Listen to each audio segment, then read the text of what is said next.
예수님의 사랑이라는 끝까지 사랑이라는 제목으로 하나님의 말씀을 증거하겠습니다. 우리 대한민국은 세계에서 가장 가난한 나라 중에 하나였습니다. 6.25 전쟁 이후에 한국의 GDP, 국내 총생산이 1인당 67불이었습니다. 그 당시 아프리카 가나의 1인당 GDP, 국내 총생산이 179불이었으니까 1950년대 한국은 세계 최빈국 중 하나였습니다. 여러분, 현재 우리 대한민국의 GDP가 얼마일까요? 지금 한국 GDP가 3만 불이 넘습니다. 여러분, 몇 배가 성장을 한 걸까요? 67불에서 3만 불 이상이니까 계산이 안 될 정도로 성장을 한 것이죠. 한국의 경제 성장은 그야말로 세계 역사 속에서 전무후무한 기적적인 사건이라고 말할 수 있습니다. 한국의 1인당 GDP, 국내 총생산이 1000불이 넘어선 것은 1977년입니다. 한국이 이와 같이 1인당 GDP가 1000불이 넘어서기 시작한 계기는 당시 중동의 그 건설 붐이 일어나서 한국의 건설 노동자들이 중동에서 오일 달러를 벌어오기 시작을 하면서 한국의 경제 성장이 이제 시작이 된 것이죠.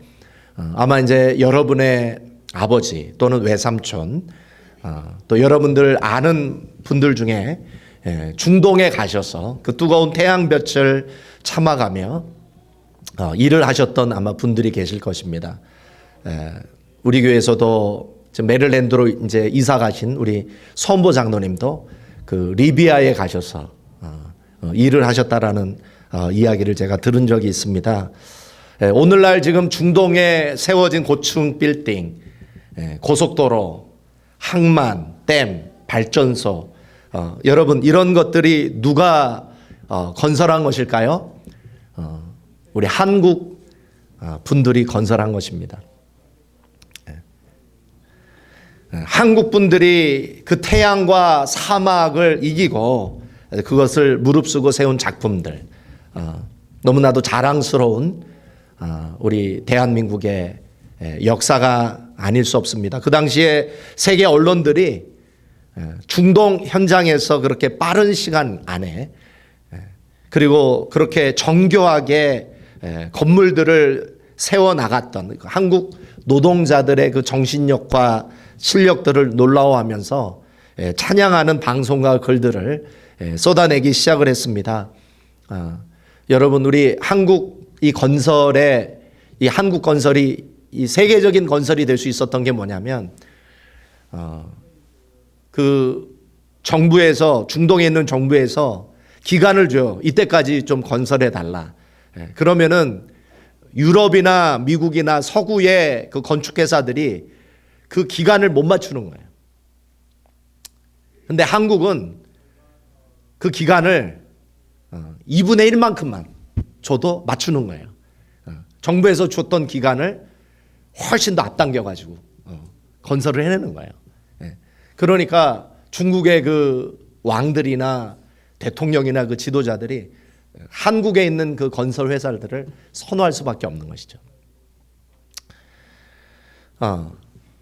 그 당시 이제 미국과 유럽에서도 그 중동의 그 건축 붐을 이렇게 차지하려고 도전을 많이 했지만 미국과 유럽의 그 건축 회사들은 중동의 태양과 그 사막을 견디지 못해서 다 철수했다는 거예요. 그런데 이 한국 노동자들은 중동의 태양과 사막을 이기고 빠르고 그리고 정교하게 이 건축을 해낸 것이죠. 그래서 세계 언론 기자들이 그 당시에 한국 건설 노동자들을 만나서 취재를 하고 인터뷰를 합니다. 어떻게 그와 같은 그 태양과 그 사막의 바람을 이기고 어떻게 그렇게 건축을 할 수 있었는가. 그래서 그 인터뷰를 하는데 그 중동의 한국 노동자들이 이렇게 인터뷰를 합니다. 우리가 살인적인 더위와 사막의 뜨거운 바람이 몰려올 때 그 환경을 참을 수 있고 이길 수 있게 해줬던 힘은 사랑의 기억이었다. 이렇게 고백을 합니다. 어떤 사랑의 고백이었을까요? 김포공항에서 그 한국의 그 노동자들이 중동을 떠나기 전에 그 가족들이 찾아옵니다. 가족들이 찾아오면 그 어머니들이 눈물을 흘리시죠. 그리고 그 아내들이 자기 남편을 떠나보내면서 웁니다. 그리고 자기 아기들, 자기 자식들이 그 아빠를 떠나보내면서 그 우는 그 장면을 그 노동 건축 현장에서 기억을 합니다. 사진처럼 그 한국 노동자 가슴 속에 박혀 있는 어머니의 눈물, 아내의 눈물, 그 자식의 얼굴을 떠오를 때마다 이해할 수 없는 힘이 내면에서 솟아올랐다라고 고백을 하고 있는 것이죠. 그 사랑의 기억이 중동에서 만난 역경을 이기고 태양을 이기고 사망을 이기게 해줬다라는 것입니다. 그만큼 이 사랑의 기억이 얼마나 위대한 것인지 말이죠. 여러분은 좋은 기억을 많이 가지고 계십니까? 아니면 나쁜 기억을 많이 가지고 계십니까? 오늘 현재 내가 행복하게 살고 있다면 그것은 바로 여러분의 과거의 아름다운 기억 때문입니다. 그러나 여러분이 지금 불행하게 살고 있다면 그것은 여러분의 과거에 불행했던 기억 때문인 것이죠. 우리가 살아왔던 그 삶의 기억들이 오늘 현재 나를 만드는 것입니다.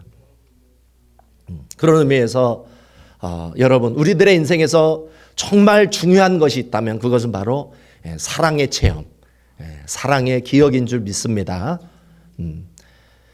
우리 신앙생활도 저는 마찬가지라고 생각을 합니다. 이 세상에서 신앙생활하는 것은 마치 한국 노동자들이 중동에서 태양과 사막을 견디고 참고 이기면서 건축하는 것과 똑같다. 이 세상에서 끝까지 예수님의 말씀을 지키고 순종하고 마침내 천국에 이르른다는 것은 너무나도 어려운 것이다.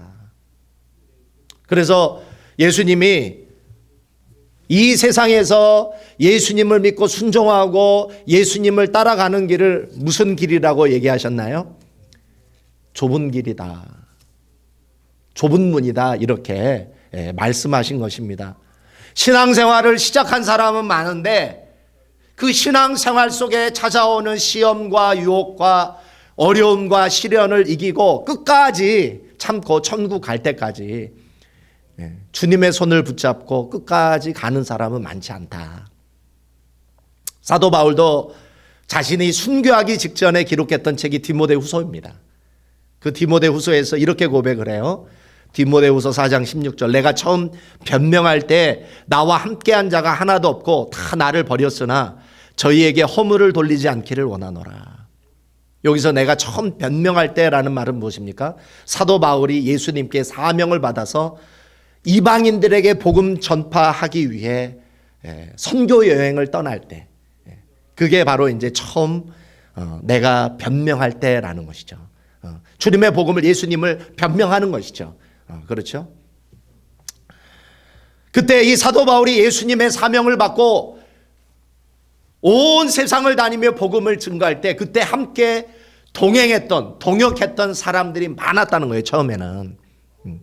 근데 그 길을 가다가 유대인들이 핍박을 하고 돌을 던지고 죽음의 위협을 당하고 감옥에 갇히고 마치 사형 선고를 당한 사람처럼 핍박을 당하고 어려움을 당하니까 사람들이 다 떠나기 시작을 해요.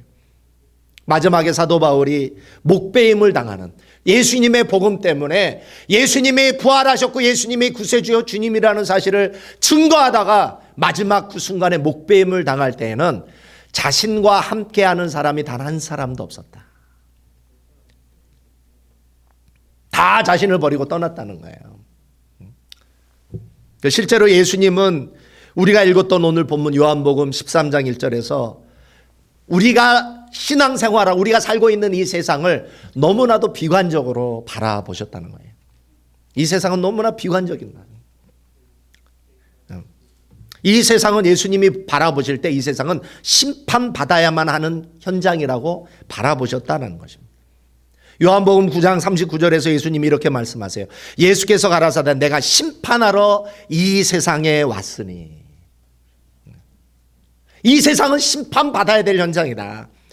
요한복음 12장 31절 이제 이 세상에 심판이 이르렀으니 이 세상 임금이 쫓겨나리라.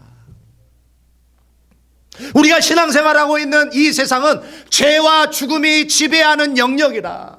죄로 부패한 사람들이 하나님을 대적하면서 자기 마음대로 사는 현장이다. 이렇게 말씀하고 있다는 거예요. 이 세상에서 여러분이 사는데 이 세상에서 여러분 행복하게 이 세상을 바라보고 있다면, 이 세상에서 사는데 여러분 전혀 지장이 없다면 한번 우리의 영적 상태를 한번 돌아봐야 될 필요가 있습니다. 여러분, 예수님의 견해가 맞을까요? 여러분의 견해가 맞을까요? 예수님의 견해가 맞잖아요. 그렇죠? 예수님, 이 세상을 구원하러 오신 예수님을 십자가에 못 박혀 죽이고도 양심의 가책이 없이 포악한 이 세상이 어떻게 여러분 심판받지 않고 파라다이스와 같은 세상일 수 있겠는가? 예수님을 죽였던 이 세상이 어떻게 정상적인 세상일 수 있는가?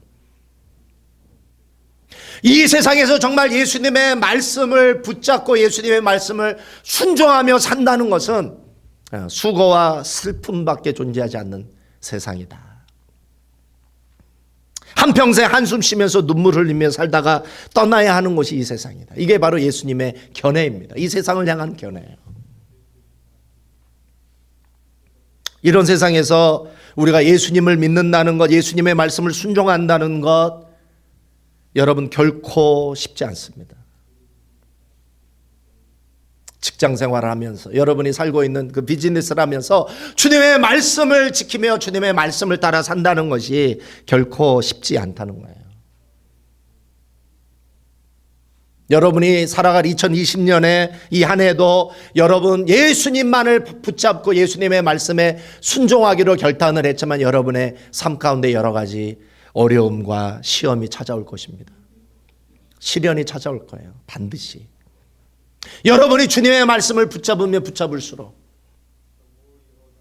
여러분이 주님의 명령에 순종하려고 하면 할수록 많은 유혹과 어려움이 찾아올 것입니다. 여러분 하여금 예수님을 바라보지 못하게 만드는, 낙심하게 하고 상처받게 하고 어렵게 하고 여러분들 하여금 성경을 읽지 못하게 만들고 기도하지 못하게 만들고 주님과 동행하지 못하게 만드는 여러 가지 장애물들이 반드시 많이 찾아올 것입니다. 교회를 떠나고 싶게 만드는 문제들, 상처들, 갈등들, 실망들이 아마 여러분들에게 찾아오게 될 것입니다. 예수님도 말씀하셨어요. 이 세상에서 예수님을 믿고 따른다는 것은 어렵다라고 예수님은 말씀하셨어요. 우리가 이 세상과 함께 심판받지 않으려면 저와 여러분에게 무엇이 필요할까요? 이 세상과 타협하지 않고 이 세상에서 주님의 말씀을 올곧게 바르게 붙잡으며 살아가기 위해 저와 여러분에게 필요한 것은 바로 주님의 사랑인 줄 믿습니다. 주님의 그 사랑의 기억, 주님이 여러분을 사랑하셨던 그 사랑의 기억이 여러분으로 하여금 힘들고 어려운 시험이 많고 시련이 많고 여러분을 공격하는 사탄 마귀의 공격이 있는 이 땅에서 여러분 하여금 쓰러지지 않고 중단하지 않고 끝까지 주님을 따라가게 만드는 힘인 줄 믿으시기 바랍니다. 주님이 여러분을 뜨겁게 사랑하셨던 체험이 있습니까? 여러분이 시험 받을 때마다 여러분으로 하여금 흔들리지 않고 이 믿음의 길, 십자가의 길을 걷게 만드는 주님이 여러분을 사랑해 주셨던 기억이 많습니까? 여러분에게 그러한 주님의 사랑의 기억이 있고 체험이 있는 한 여러분은 2020년의 모든 시험과 시련을 이기고 마침내 순종의 열매, 순종의 축복을 경험하는 한 해가 될 수 있는 줄 믿습니다.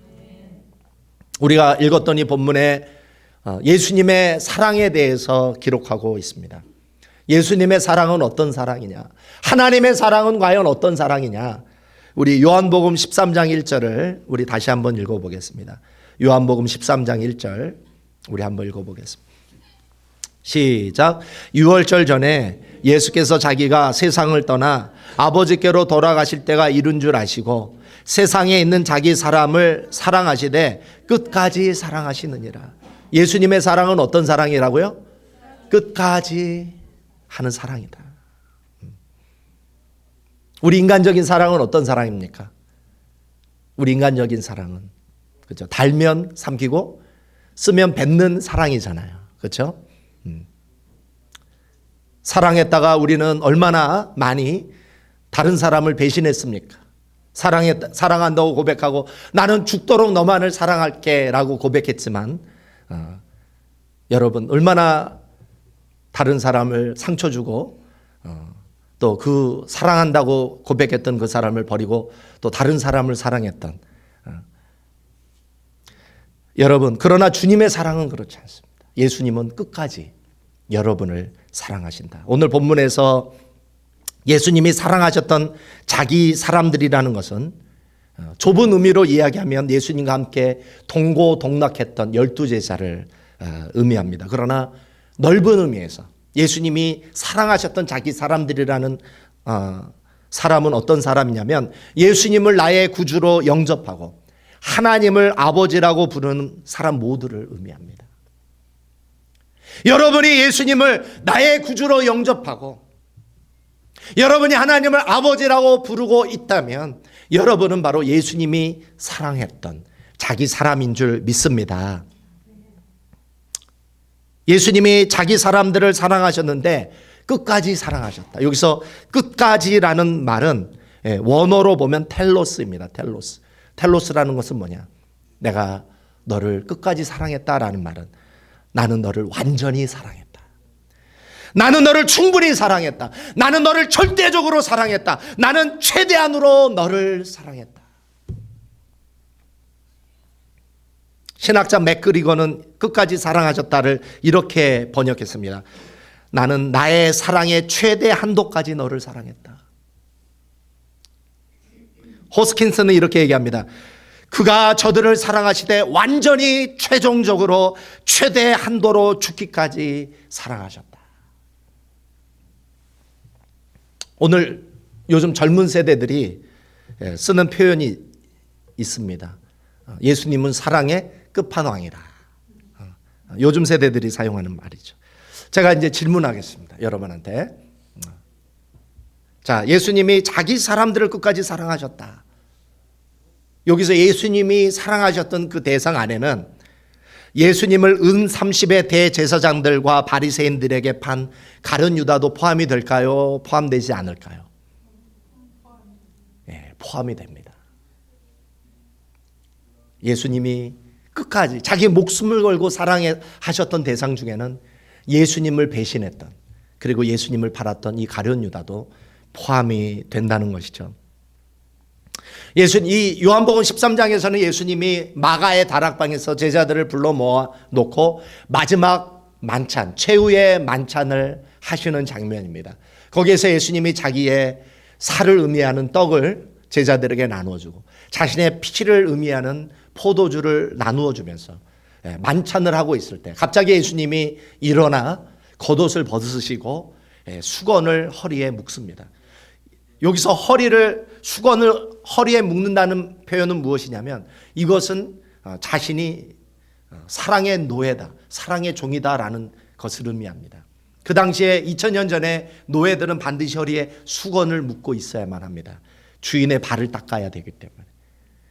예수님이 갑자기 수건을 허리에 묶고 제자들의 발을 씻습니다. 마지막에 이제 사도 베드로의 발을 씻으려고 하니까 베드로가 그걸 거부하죠. 주님, 죽어도 내 발을 씻지 못하십니다. 내가 당신의 발을 씻어야지. 어떻게 당신이 나의 발을 씻습니까? 제자들의 발을 씻기 시작을 해요. 자, 여기서 이제 질문이 있습니다. 여기서 예수님의 12제자 중에 예수님이 누구의 발을 가장 먼저 닦으셨을까요?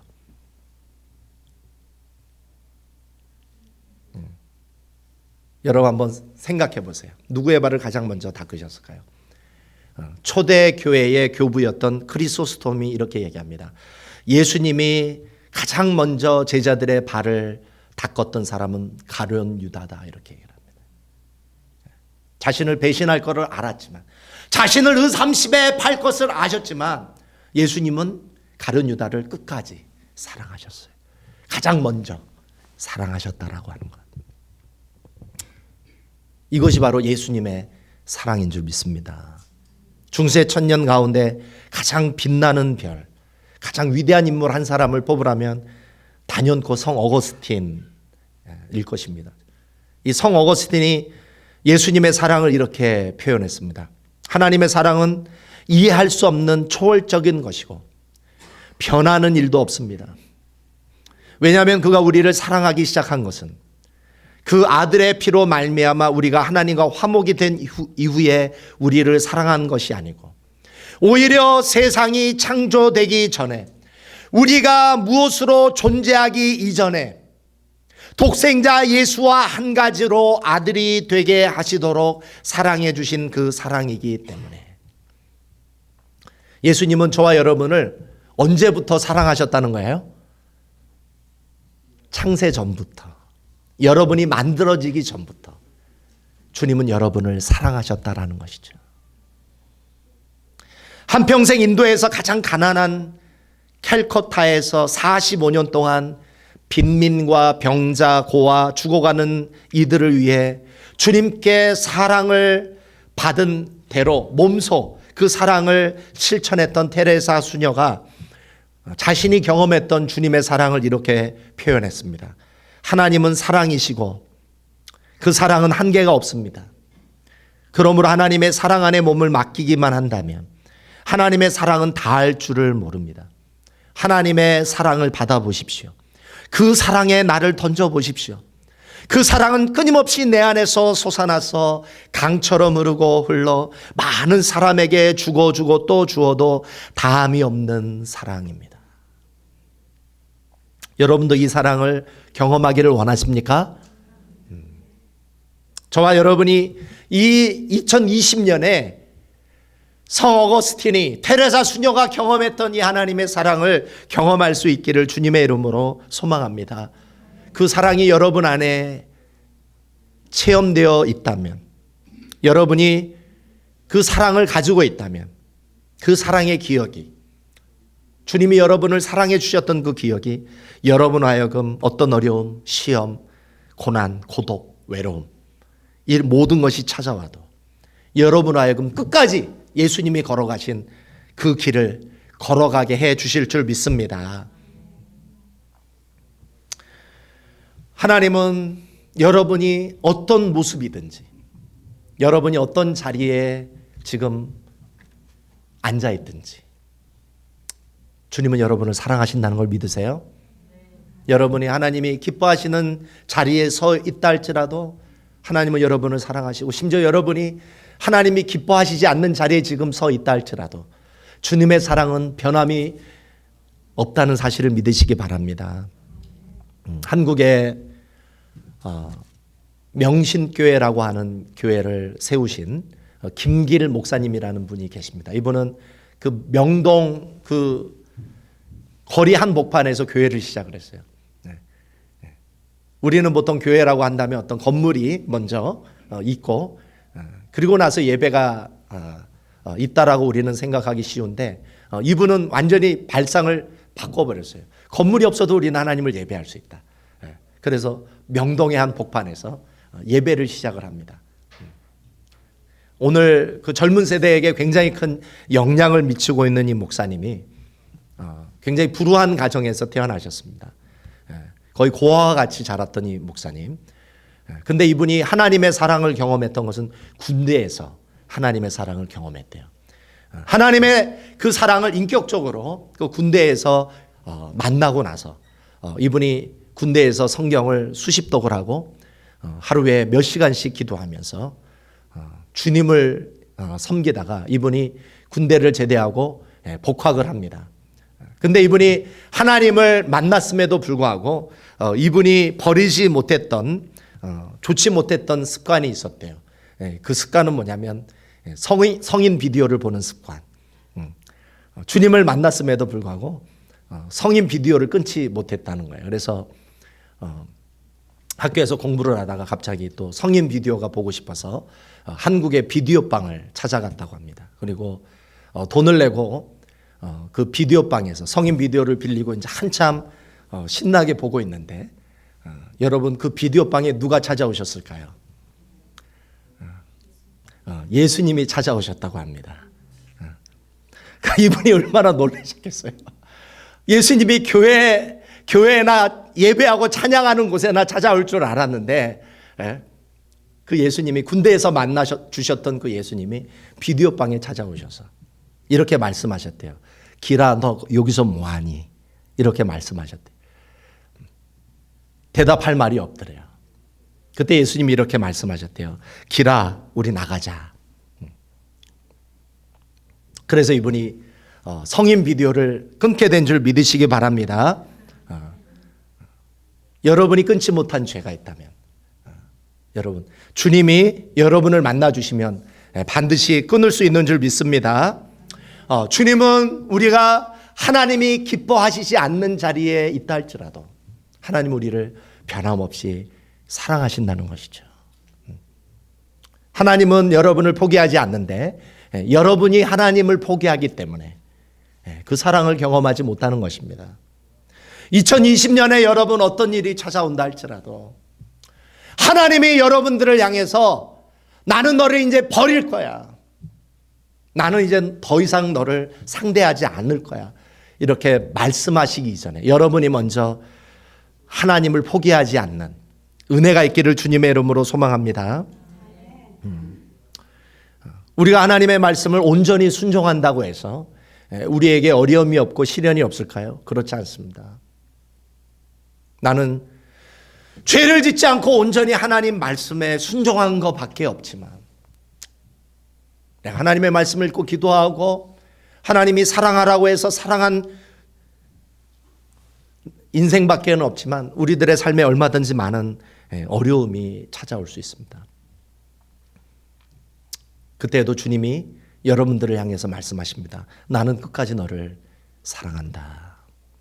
작년에도 많은 선교사들이 중동에서 죽임을 당했습니다. 칼로 또 총으로 또 화형으로 많은 선교사들이 죽임을 당했습니다.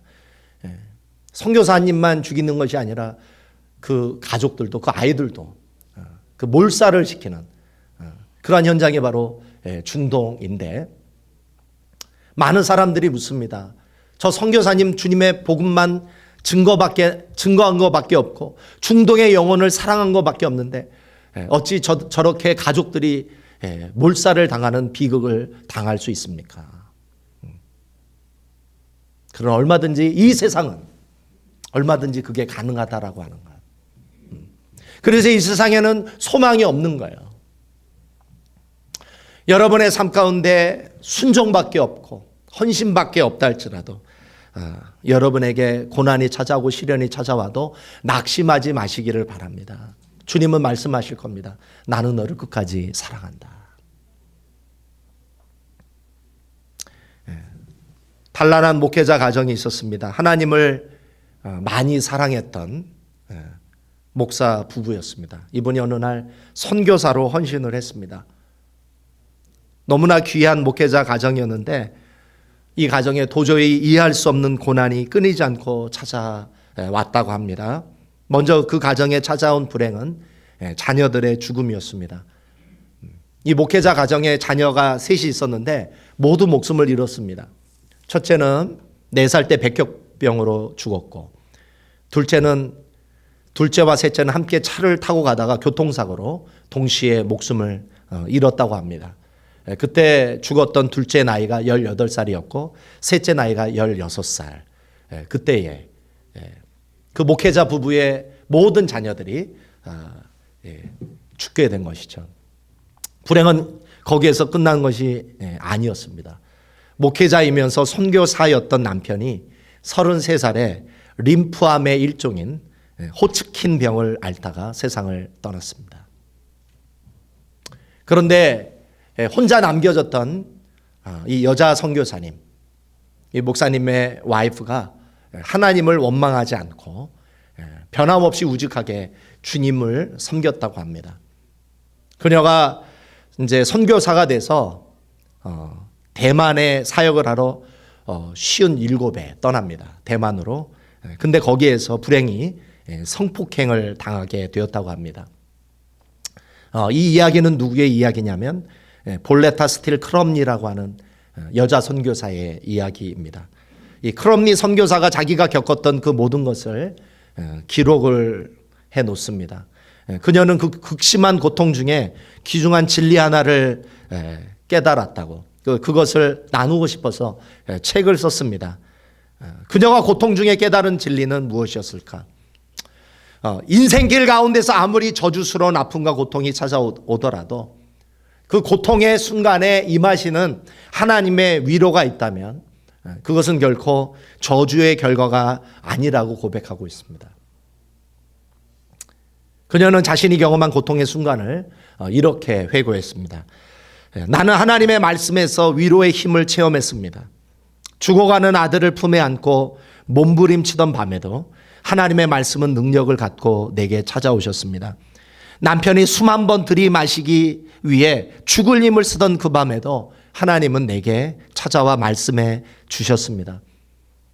그리고 그분의 말씀이 내 비통함을 치유해 주시는 것을 볼 수 있었습니다. 환난을 당하고 나니 평소에 건강할 때 상투적인 말씀으로 들리던 성경 말씀이 단 한 구절도 거짓이 아니라 진리라는 사실을 발견하게 되었습니다. 하나님은 환난당한 나에게 말씀으로 응답하셨습니다. 남편과 자녀를 데려가시고 다시 돌려주시지는 않았지만 말씀을 통해서 놀라운 은혜를 주셨습니다. 사랑하는 여러분, 이 세상은 우리의 믿음을 거스립니다. 우리가 순종하면 순종할수록 이 세상은 우리를 공격합니다. 예수님을 핍박하고 죽였던 이 세상은 여전히 온전한 믿음으로 사랑의 순종으로 살아가려고 하는 저와 여러분을 타겟으로 삼아서 뒤흔들고 공격하려고 하고 있습니다. 주님의 말씀을 가지고 제대로 서려고 하면 방해하고 고난을 주고 쓰러뜨리는 것, 그것이 우리가 살고 있는 이 세상입니다. 그때 우리가 기억해야 될 게 있어요. 여러분, 무엇을 기억해야 됩니까? 한번 따라해 보시겠습니다. 나는 너를 끝까지 사랑한다. 주님은 여러분을 끝까지 사랑하신다. 여러분이 2020년을 승리하려면 누구만 바라봐야 됩니까? 여러분을 끝까지 사랑하시는 주님만 바라봐야 합니다. 주님이 말씀하셨습니다. 내가 세상 끝날까지 너와 영원히 함께하겠다. 이 세상에서 주님의 말씀을 붙잡고 순종하는 길이 아무리 힘들고 어렵다 할지라도 주님의 이 말씀을 기억하십시다. 주님의 이 사랑을 기억하십시다. 우리와 함께 하시는 주님을 우리 2020년에 바라보십시다. 사람을 바라보면 실패합니다. 주님을 바라보면 이길 수 있습니다. 세상을 바라보면 우리는 이 믿음을 끝까지 살아낼 수 없습니다. 그러나 주님을 바라보고 천국을 바라보고 우리가 2020년을 살아갈 수 있다면 여러분, 이 좁은 길, 좁은 문을 걸어갈 수 있는 줄 믿습니다. 주님이 말씀하셨습니다. 한번 따라해 보시겠습니다. 그 행하는 일에 복을 주실 것이다. 이 땅에서 그 복을 다 받지 못한다 할지라도 낙심하지 마십시오. 이 땅에서 주시지 못한 축복, 천국에서 다 갚아주실 줄 믿습니다. 여러분이 순종해서 하나님께 영광 돌렸던 여러분의 그 헌신과 그 희생을 여러분이 다 받지 못한다 할지라도 여러분의 자녀가 받게 될 줄 믿습니다.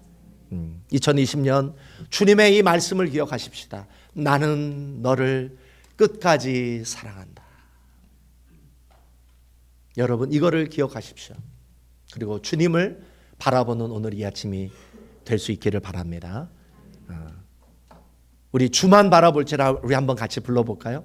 주만 바라볼지라. 하나님의 사랑을 사모하는 자. 하나님의 우리 한번 같이 파워포인트 내리시 우리 함께 우리 찬양 부르면서 하나님 우리에게 주셨던 그 사랑을 우리 기억하고 또 그 말씀을 바라보면서 우리 함께 통성으로 기도하는 시간을 갖기를 원합니다. 우리 함께 주만 바라볼지라 우리 함께 부르는 아침이 되기를 원합니다.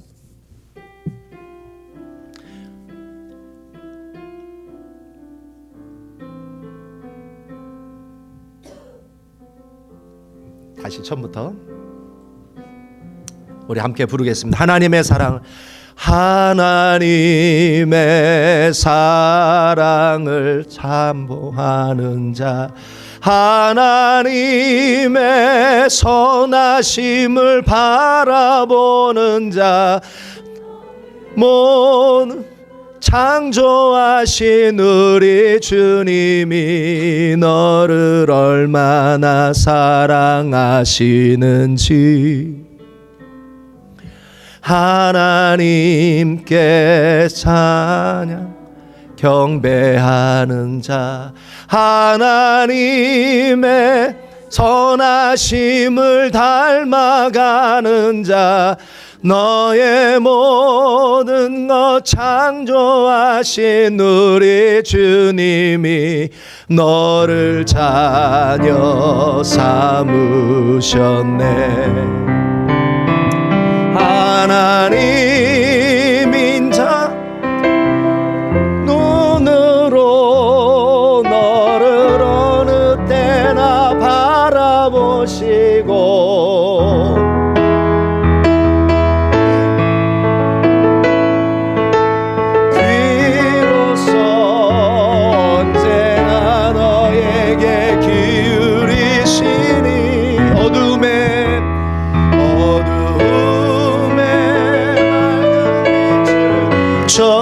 주시고 너의 작은 신음에도 응답하시니 너는 어느 곳에 있든지 주를 향하고 주만 바라볼지. 하나님 사랑의 눈으로, 하나님 사랑의 눈으로 너를 어느 때나 바라보시고, 하나님 인자한 귀로서, 하나님 인자한 귀로서 언제나 너에게 기울이시니 어두움에 밝은 빛을 비춰주시고 너의 작은 신음에도 응답하시니 너를 어느 곳에 있든지 주를 향하고 주만 바라볼지라. 우리 함께 두 눈을 감고 오늘 이 시간 주님을 바라보며 우리 함께 기도하는 시간을 갖기를 원합니다. 오늘 이 시간 사람을 바라보지 마십시오. 세상을 바라보지 마십시오. 여러분을 끝까지 사랑하시는 주님만을 바라보시기를 바랍니다. 오늘 주님 앞에 여러분의 마음을 여시기 바랍니다. 그리고 2020년 하나님 정말 나를 끝까지 사랑하시고 죽기까지 사랑하시고 완전히 사랑하시는 그 주님 앞에 내 마음을 드리기를 원합니다. 그 사랑 앞에 내 마음을 열기를 원합니다. 2020년에 다른 것을 사모하지 않겠습니다. 다른 것을 구하지 않겠습니다. 내 인생에 어려움이 있고 시련이 있고 시험이 있고 고난이 있다 할지라도 하나님 나를 사랑하시는 그 주님만을 바라보며 오늘 주님의 말씀을 순종하며 이 좁은 길 좁은 문을 걸어가기를 원합니다. 하나님 나를 도와주십시오. 하나님 2020년에 나를 사랑하시는 그 사랑을 체험하게 해 주십시오. 우리 함께 통성으로 우리 같이 기도하겠습니다. 하나님 아버지 감사합니다. 오늘도 아버지 하나님 이 말씀을 통해서 오늘도 아버지 하나님의 주님의 고백을 들었습니다. 나를 끝까지 사랑하시는 주님, 나를 완전히 사랑하시는 주님, 나를 충분히 사랑하시는 주님, 아버지 하나님 2020년에 주님을 사랑하며 주님을 섬기는 아버지 하나님의 한 해를 살아갈 때 사람을 바라보지 않게 해주십시오. 세상을 바라보지 않게 해주십시오. 나를 사랑하시는 주님만을 바라보기를 원합니다. 아버지 하나님의 나를 위해 준비하신 그 천국의 그 아름다운 그 집을 그 천국의 소망을 바라보며 나아가기를 원하오니 하나님 아버지 하나님 2020년에 나를 주장하여 주시고 2020년에 내 마음에 하나님의 사랑을 부어 주셔서 아버지 하나님 끝까지 사랑하시는 그 주님 앞에 믿음으로 반응하며 믿음으로 응답하는 2020년이 되게 하여 주시옵소서. 아버지 하나님 내가 경험하지 못했던 아버지 그 깊은 그 넓은 그 놀라운 그 주님의 사랑 그 감격 속에 아버지 2020년을 살아갈 수 있도록 주님 나를 붙잡아 주시옵소서. 그 주님의 사랑을 내 마음속에 받아들이고 아버지 하나님 주님의 그 고백을 믿고 아버지 하나님 2020년 살아갈 수 있도록 주님 역사하여 주시옵소서.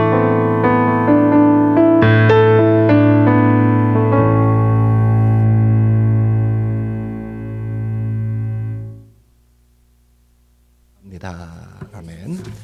우리 찬송가 214장 새 찬송가 270장 우리 부르시면서 준비하신 헌금 드리겠습니다.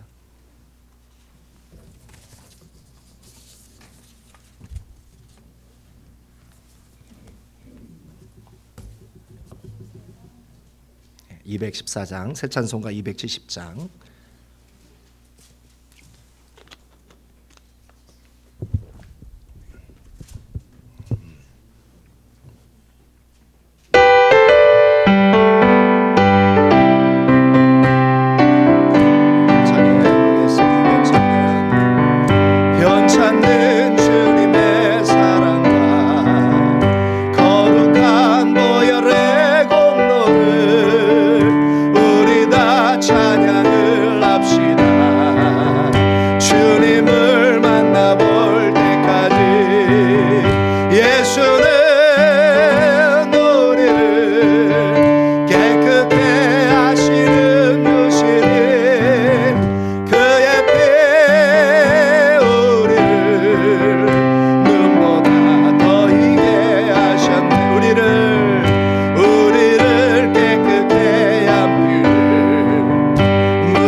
예수는 우리를 깨끗해 하시는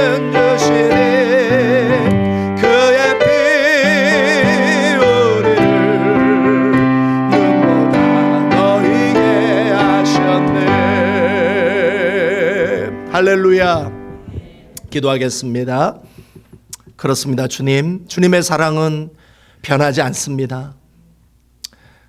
내가 변할 수 있고, 내가 죄를 지을 수 있고, 내가 주님을 모른다 할 수 있지만 주님은 변함없이 저희들을 사랑하시고 바라보시고 우리와 동행하기를 원하시는 주님인 줄 믿습니다.